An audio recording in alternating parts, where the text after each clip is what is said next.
mundo dos SUVs exclusivos tem algumas ofertas realmente extravagantes, como por exemplo Lamborghini Urus, Bentley Bentayga, Rolls-Royce Cunningham. Mas no mundo real, o topo da cadeia alimentar dos SUVs exclusivos que são usados em base diária, a gente está falando de veículos um pouco diferentes. Porsche Cayenne, Range Rover Vogue, BMW X5, Audi Q8, Mercedes-Benz GLS e esse cara aqui, Mercedes-Benz GLE, aqui na versão 400D.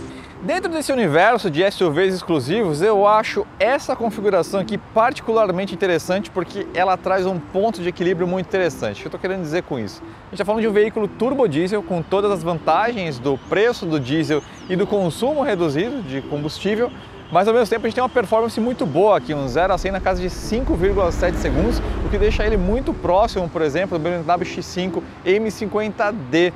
Mas ao mesmo tempo, essa proposta desse veículo está mais voltada para um rodar mais confortável, um pneu um pouco de perfil um pouquinho mais alto, uma suspensão mais macia e ao mesmo tempo perfil de luxo e recursos mais próximos ao universo aí do Range Rover Vogue, mas com essa roupagem bem clássica do estilo Mercedes. Então essa receita deixa esse carro aqui particularmente interessante. Então, na avaliação de hoje aqui no Autoline, a gente vai conhecer um pouquinho melhor o que é esse veículo aqui, o GLE 400D. Vamos conhecer as características técnicas, tem umas coisas muito interessantes de tecnologia nesse motor turbo diesel. Vamos conhecer o acabamento dele interno, também tem muita coisa interessante para mostrar para vocês.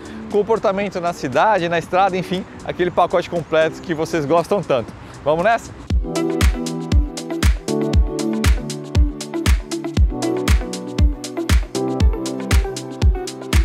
No mundo onde um Gol 1.6 completo está beirando 90 mil reais, talvez não seja tão chocante eu dizer que esse 400D está a 723 mil reais nessa configuração de teto que eles chamam de SUV e 765 mil reais na versão com teto que eles chamam de Coupé. Mas é chocante quando a gente lembra que em março do ano passado esse veículo aqui estava na casa de mais ou menos 470 mil reais quando ele foi lançado aqui no nosso mercado. A gente está falando de um aumento de 55% e o dólar nem está tão diferente, né? Mas todas as circunstâncias em relação a fornecimento, toda essa crise de microchips, encarecimento do aço e de frete e logística levaram o preço desse veículo para um patamar quase absurdo, né? E ele não está sozinho nessa dança. Se a gente pegar aí, o mercado inteiro subiu. Exemplo, falando de rivais aí, Range Rover Vogue na versão turbo diesel também está aí na casa de quase 800 mil reais, 685 mil reais o X5 M50D. Então, infelizmente, essa é a nova realidade do nosso mercado. Salgado, sem dúvida nenhuma, e ainda bem que a gente tem o Bradesco Financiamentos oferecendo aí ótimas condições de financiamento, tanto para esse veículo quanto qualquer um dos seus rivais ou até qualquer outro veículo com até 5 anos de uso. É só em autoline.com.br, clicar em simular financiamento, escolha a quantidade de parcelas, simulação muito fácil, com os dados bem básicos, você já recebe a melhor proposta. E enquanto você está lá, sempre dê uma olhadinha nas opções que tem de seminovos no Autoline, tem muita coisa interessante. A gente sabe que esse perfil de veículo geralmente o comprador não busca um seminovo, mas não deixa de ser interessante você dar uma namoradinha, que tem muita opção interessante lá. A gente deixou aí no link dos comentários para vocês fazerem essa busca. Agora vamos entender um pouquinho melhor o que é esse veículo aqui, né? GLE, uma nomenclatura que na verdade corresponde ao que era o ML. Essa aqui seria a quarta geração do ML, só que da terceira e quarta geração, essa aqui é a quarta, né? A Mercedes-Benz mudou a nomenclatura, né? Aquele padrão GLA, GLC, GLE, GLS, enfim. Então esse aqui seria o equivalente ao Classe E da Mercedes, mas tem uma diferença fundamental aí. Classe C, Classe E e Classe S, os sedãs, eles utilizam aquela plataforma chamada MRA, Modular Rear, né? Uma arquitetura um pouquinho, até de certa forma, um pouquinho mais esportiva, um pouquinho mais assentada, enquanto esse veículo e o GLS usam uma plataforma chamada MHA, Modular High. Então tem algumas diferenças fundamentais aí na arquitetura mesmo, na parte de estrutura do veículo. Então ele tem mais reforços, tem alguns recursos a mais em termos de fora de estrada, mas a própria concepção também do monobloco é um pouquinho diferente. Trazer para vocês aqui algumas novidades dessa quarta geração que chegou aqui no nosso mercado em março do ano passado, como eu falei, mas lá no mercado externo chegou em 2019, então é fresquinha, novinha ainda. A gente tem aqui 80 milímetros a mais de entre-eixos, o que ajuda no espaço interno, particularmente o traseiro, como vocês vão ver. A gente tem 12 milímetros a mais de largura, ajuda aí também espaço para ombros. Alumínio presente no capô, nas asas aqui, né, nos paralamas, no eixo traseiro e nas torres do amortecedor dianteiro, ajuda aí na redução de peso. Outra coisa que ajuda na redução de peso é a parte de estrutura, mais aços de ultra alta resistência conformados a quente, especialmente nas colunas e no túnel central. Então, ele ganhou toda uma sofisticação, toda a parte de soldas e cola industrial também, cola estrutural, desculpem, aumentou a rigidez da torção em 20%, então é um veículo que de forma geral ficou muito melhor. A aerodinâmica também, a gente tem agora um coeficiente aerodinâmico de 0,29, antes era 0,32. Pequenos cuidados, como uma grade com a persiana ativa, espelhos retrovisores menores e até alguns cuidados que beiram exagero, como por exemplo a preocupação com a fonte utilizada nos pneus e mesmo o desenho da coluna A. Agora vamos dar uma olhadinha na cabine, que tem muita coisa legal para mostrar. Uma coisa que eu esqueci de falar em relação ao design externo do GLE, que eu acho bem bacana, é que ele busca manter aquela classe tradicional da Mercedes na silhueta do veículo. A gente sabe que os faróis ficaram um pouquinho mais amendoados e tudo mais, mas a silhueta básica é bem estilo clássico Mercedes, aquele estilo meio GLK, enfim, da própria ML, né, se for ver a coluna C. E aqui dentro a gente tem uma continuidade dessa ideia, então a gente tem um interior bem clássico, estilo Mercedes, evidentemente agora com essa presença dessas duas telas, né, que divide um pouquinho de opiniões, mas aqui eu acho que funcionou bem. A gente tem duas telas de 12,3 polegadas e a questão da interação, especialmente na parte do cluster, tem uma coisa interessante que a gente tem dois pequenos pads aqui capacitivos, então você pode deslizar para a esquerda e para a direita aqui, por exemplo, para você configurar cada um dos instrumentos. Você consegue fazer isso muito rapidamente, mesmo no trânsito, não precisa entrar em nenhum menu e tudo mais. Então do lado direito também é que você vai controlar o menu superior, né? Então bem interessante. Então aqui inclusive você consegue controlar e customizar o estilo do cluster, né? Então você consegue mudar aqui para o esportivo. Nota, deslizei para baixo, arrastei para baixo, mudei agora para esportivo. E tem esse aqui progressivo que eles chamam, né? Mas enfim, não sou muito fã dessas mudanças aqui, mas a forma como você consegue customizar tudo isso eu achei muito interessante.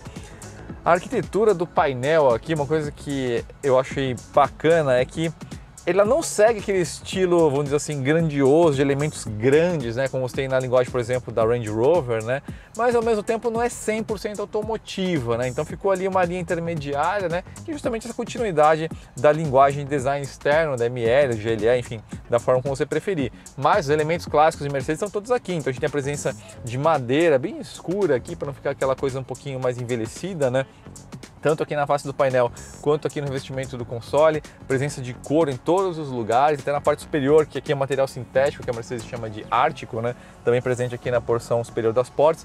Vocês não conseguem ver nesse horário, mas tem um friso de iluminação que contorna todo o perímetro aqui, que você consegue customizar também. Um volante de ergonomia excelente, lógico, tem aqui os pedal shifters para você trocar de marcha manualmente. E interessante aqui nessa alavanquinha para você controlar o câmbio, também já algo já bem tradicional de Mercedes, né? O que libera aqui o espaço também no console central para você incluir outras funcionalidades. Aqui a gente tem o carregador por indução aqui dentro do console e também a porta-copos onde você consegue controlar a temperatura. Um destaque especial para o sistema de som Burmeister, 14 falantes, excelentes graves, não embolam, agudo muito presente também, ambientação muito boa, que se espera num veículo desse, né? Então até questão de vibrações, de subwoofer aqui na região dos pés, então ajuda essa presença de palco, muito legal. E sistema de infotainment com toda a conectividade que você espera, mais comando de voz, que já está aí, vamos dizer assim, mais tradicional, então você consegue, por exemplo, controlar funcionalidades do veículo e do navegador.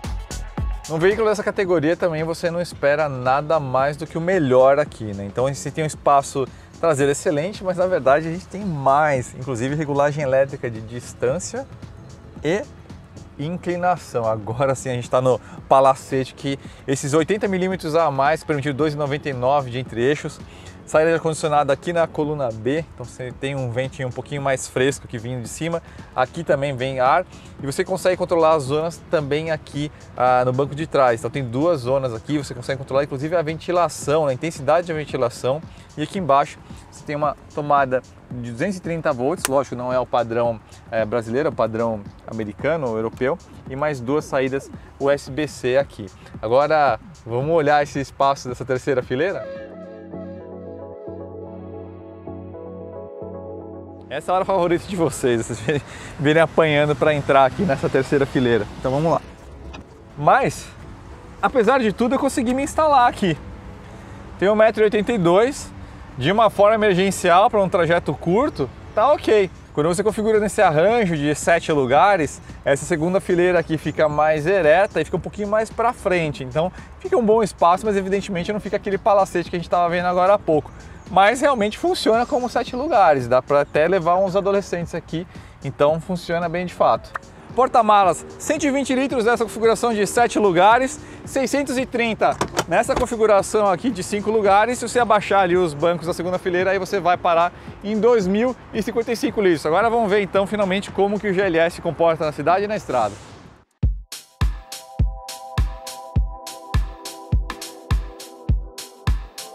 Uma das coisas que mais chama atenção nesse veículo aqui, logo de cara, assim que você começa a andar com ele, é essa quebra de expectativa em relação ao veículo diesel, porque especialmente uma parada de semáforo assim como essa, eu até desliguei o start-stop para poder explicar isso. O veículo diesel, ele sempre acaba transmitindo um pouquinho de vibração. Se não é uma vibração que você percebe de forma acústica pelos ouvidos, é uma vibração que você sente nas costas, ou mesmo no pé, enquanto você está com o pé no freio, né? Porque o motor diesel transmite mais vibração por natureza. E é impressionante como a Mercedes conseguiu fazer um trabalho aqui, também ajudada pela configuração de ser 6 cilindros em linha, né? Que já é um motor mais suave, mas é zero aqui. Se você senta esse carro para guiar, você só vai perceber que ele é turbo diesel se você entende um pouco de mecânica e você olhar o conta-giros e ver que a troca de marcha vai acontecer um pouco mais de 4.500 RPM, ou seja, ele não gira tanto como todo motor turbo diesel, porque na suavidade e funcionamento, até no ronco, ouçam só, ele é muito isolado, né? Então vocês nem consigam ouvir. Vou dar uma esticadinha para ver se vocês conseguem perceber o ronco de 6 cilindros. E o torque, simplesmente fabuloso. A gente vai falar com mais detalhes sobre esse motor, que tem umas tecnologias muito interessantes, como inclusive um compressor elétrico ajudando o turbocompressor, mas na parte de estrada, né? Aqui a gente vai falar um pouco mais de impressões de parte urbana, porque é muito legal essa parte de isolamento acústico, e o isolamento do motor diesel é uma coisa realmente impressionante, digna de aplausos.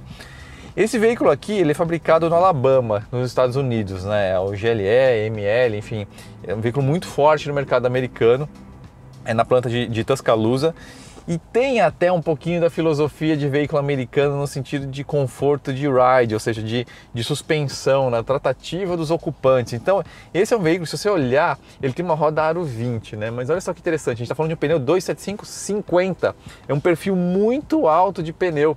Então, isso significa o quê? O pneu ele é o primeiro elemento da suspensão, ele é a primeira parte que vai absorver, especialmente vibrações, aquelas falhas de piso, sabe? Quando você tem, e aqui no Brasil o que mais tem, né? Chão recortado, quebrado, aquele buraquinho mais seco. A suspensão sozinha não consegue fazer esse trabalho de absorção pleno se você tem um pneu de perfil baixo, como que a gente vê, por exemplo, nos veículos, nos X5M, nos Cayenne. Então, isso é uma coisa muito legal.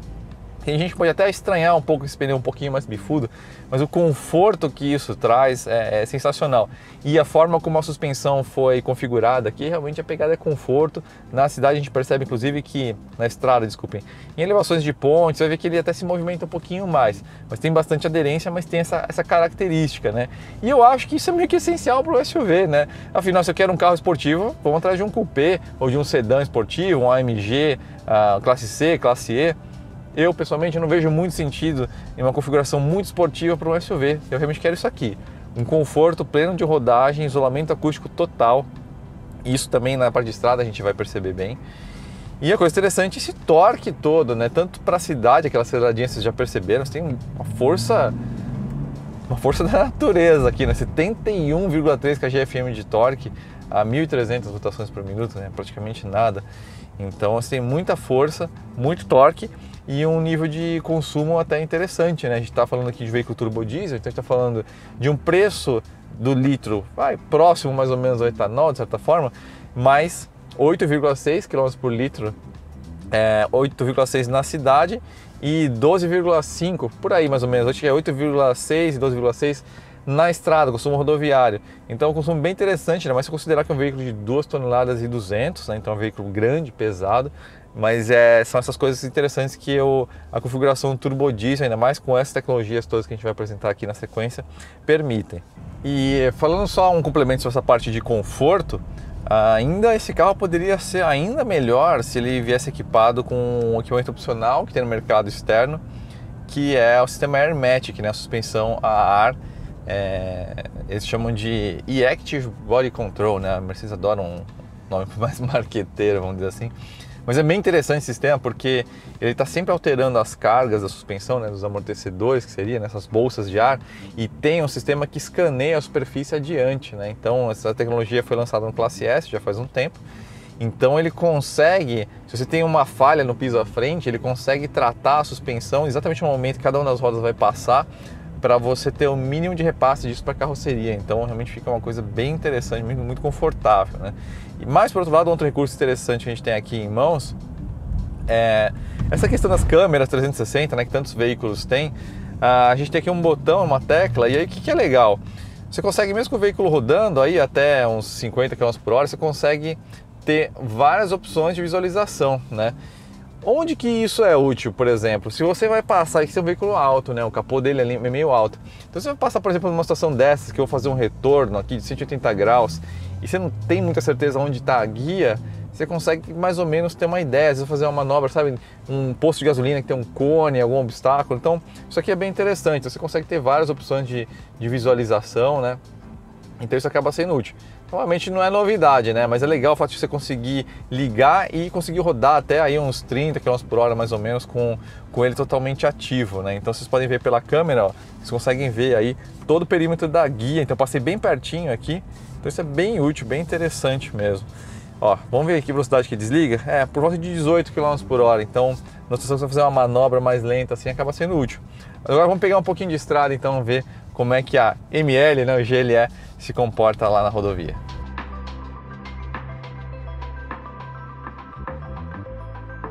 Vamos ver a disposição, então, desse motorzinho de 330 cavalos e 71,3 kgfm de torque. Olha como a gente desenvolve com uma facilidade enorme.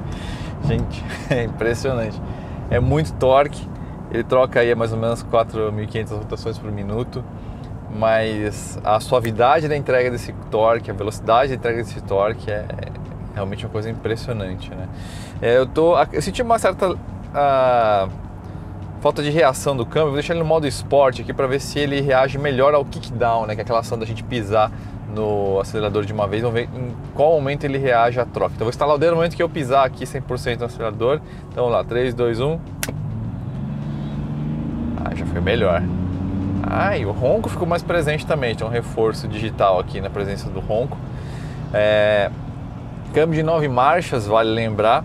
E a gente tem o sistema de tração Formatic das 4 rodas, com um sistema aqui na caixa de transferência, uma embreagem multidisco, que é capaz de transferir 100% do torque para o eixo dianteiro ou para o eixo traseiro. Então a gente tem uma transmissão realmente super dimensionada. Eu vou voltar aqui para o modo Comfort, até deixar no Eco aqui para explorar aqui uma outra característica interessante, que é justamente essa questão dele ter um modo que eles chamam de glide, né? Ele solta a transmissão, desacopla a transmissão, deixa em marcha lenta praticamente o veículo, para você economizar combustível quando você está numa situação de plano, um leve declive, né? E outra coisa que me chamou muita atenção, vou voltar aqui para o Comfort, o silêncio, aquele isolamento acústico que a gente estava falando, elogiando na cidade, aqui é tão ou mais presente, porque o ruído aerodinâmico é quase ausente também, né? O espelho costuma ser uma fonte de ruído aerodinâmico muito grande, especialmente para SUVs. E aqui esse espelho reduziram um pouquinho a dimensão dele, né? Tiveram muito cuidado no desenho aerodinâmico dele. Gente, é impressionante o isolamento do ambiente em relação ao ambiente, tanto a parte de aerodinâmica quanto em relação à reverberação dos pneus, né? E esse motor, esse OM656, ele tem umas tecnologias muito interessantes, gente, porque ele é de família modular, né? Então, os motores de forma geral da Mercedes, 4 e 6 cilindros, todos ali derivam dessa mesma família. Aqui a gente tem uns 6 cilindros em linha 3.0, né?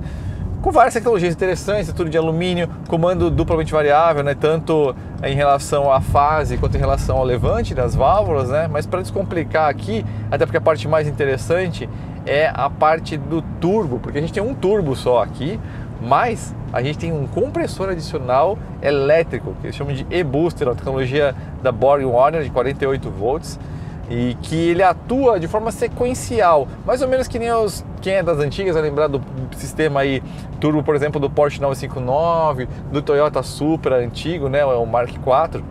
Basicamente, esse compressor elétrico, qual que é a função dele? O turbo tem aquela coisa que a gente chama de lag, né? Aquela letargia até o turbo realmente acelerar com os gases de escapamento, então tem aquela demora da resposta no momento que você pisa no acelerador. A evolução tecnológica, de fato, deixou esse lag menor, então hoje é cada vez mais difícil perceber isso. Só que a Mercedes quis realmente ir além e entregar uma experiência realmente com praticamente zero lag.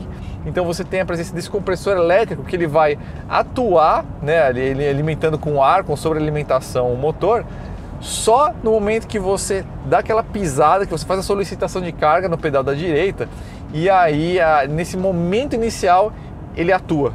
E aí assim que o turbo ganha velocidade, aí ele desacopla, ele desliga na verdade, né, esse compressor elétrico, que está aí só para esse reforço. Então não é que ele atua enquanto o turbo está trabalhando, na verdade ele serve justamente para ajudar a tirar da inércia o turbo, né? Então é bem interessante isso aí. Então dá reações e a presença de um torque presente que é muito grande. Você não precisa de mais torque do que isso, gente. Você tem 71,3 kgfm de torque, desenvoltura, a forma como você vence ladeiras aqui, sem comentários. Realmente um veículo de desempenho muito bom, e o consumo aí também é mais do que condizente, né? A gente está na média de 9,3 km por litro, pegou muita cidade, muito congestionamento ali na Avenida dos Bandeirantes, e aqui a gente segue com uma ótima média, a gente chega aí até mais, né, a 10, 11 km por litro, lembrando que esse aqui é um veículo turbo diesel.